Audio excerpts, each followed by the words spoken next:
শাহজাহানের রাজত্বকালকে বলা হয় মুঘল সাম্রাজ্যের স্বর্ণযুগ। কেন? কারণ তার সময় মুঘল সাম্রাজ্যের স্থাপত্য শিল্পের যথেষ্ট উন্নতি হয়েছিল এবং শাহজাহান অনেক কিছু স্থাপত্য নির্মাণ করেছিলেন, তৈরি করেছিলেন, মানে নিজে তো তৈরি করেননি, বিভিন্ন তার লোকজনকে দিয়ে করিয়েছিলেন, কিন্তু তার আমলে তার আগ্রহে এগুলো তৈরি হয়েছিল। সেগুলো কি কি?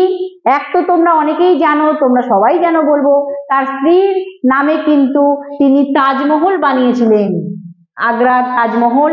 সেই আগ্রার তাজমহল তিনি তার স্ত্রীর নামে সমাধি করে তিনি কিন্তু বানিয়েছিলেন আগ্রার তাজমহল। তারপরে হচ্ছে লাল কেল্লা, দিল্লির লাল কেল্লা, আর জামে মসজিদ, মতি মসজিদ, এগুলো সবই দিল্লিতে আছে। দিওয়ানি আম, দিওয়ানি খাস, এগুলো সব কিন্তু তিনি স্থাপত্য হিসাবে নির্মাণ করেছিলেন। আরো অনেক কিছুই তিনি তৈরি করেছিলেন, আর্কিটেকচারাল কনস্ট্রাকশন করেছিলেন, তাই জন্যই তার সময় তাকে স্বর্ণযুগ বলা হচ্ছে। এবং তার আরেকটি উল্লেখযোগ্য তার আর কি স্থাপত্য হিসাবে কীর্তি করেছিলেন, সেটি হলো শাহজাহানাবাদ শহর তৈরি।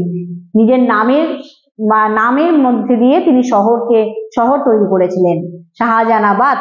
এটি তৈরি করতে 15 বছর সময় লেগেছিল। এটি ছিল মুঘল সাম্রাজ্যের একটা কেন্দ্রবিন্দু, মানে মুঘল এম্পায়ারের একটা এপিক সেন্টার, যেখানে সমস্ত সংস্কৃতির মানুষ বসবাস করত, সমস্ত কালচারের মানুষ এখানে বসবাস করত। আর এই শহরটি ছিল, এই শহরে আর কি মুঘল সাম্রাজ্যের সামাজিক, রাজনৈতিক, সাংস্কৃতিক সমস্ত কর্মকাণ্ডের কেন্দ্রবিন্দু ছিল। এটি একটি সমৃদ্ধ শহর, প্রসপারাস সিটি যাকে বলা হয়, এবং মুঘল সাম্রাজ্যের স্থাপত্যের যে উন্নতি হয়েছিল তার উজ্জ্বল দৃষ্টান্ত কিন্তু এই শাহজাহানাবাদ শহর। এটি কিন্তু মানে শাহজাহানের একটা উল্লেখযোগ্য কীর্তি। তোমরা তাজমহলের কথা শোনো, কিন্তু তাজমহল ছাড়াও অনেক স্থাপত্য তিনি নির্মাণ করেছেন, আর শাহজাহানাবাদটাও কিন্তু যথেষ্ট গুরুত্বপূর্ণ তার স্থাপত্যের একটা নিদর্শন।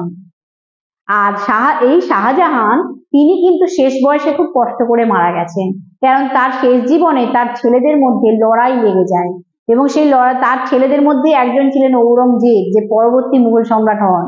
তিনি সমস্ত ভাইদেরকে লড়াইয়ে হারিয়ে দিয়ে শাহজাহানকে ক্ষমতাচ্যুত করেন, তাকে ডিপোজ করে দেন, এবং তিনি 1658 খ্রিস্টাব্দে শাহজাহানকে বন্দি করে নেন। তা শাহজাহানের শেষ জীবনটা কিন্তু খুবই কষ্টে, তার নিজের ছেলের হাতে তিনি বন্দী হন।